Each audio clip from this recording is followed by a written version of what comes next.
Remember when HTC had a really good story as to why the HTC U12 Plus carries the Plus moniker in the absence of a vanilla version? Well, we do, and we're not above bringing it up. Purely for the comedic effect.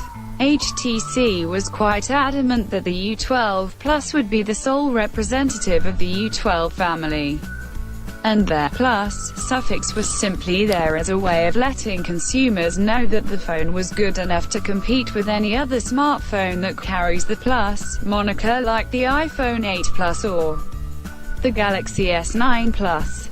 Enter the HTC U12 Life, the proverbial wrecking ball to that particular PR-infused stack of cards that is the original U12 Plus naming story.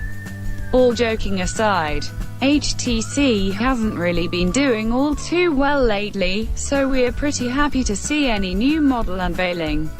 Just be sure to adjust your expectations accordingly.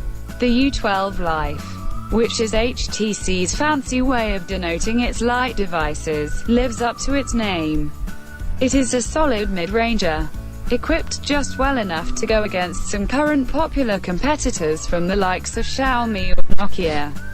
For that reason alone, the U12 Life is worth checking out in more detail.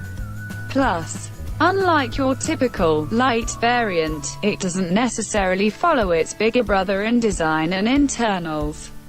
The U12 Life is more of a distinct device, a unique offer on its own.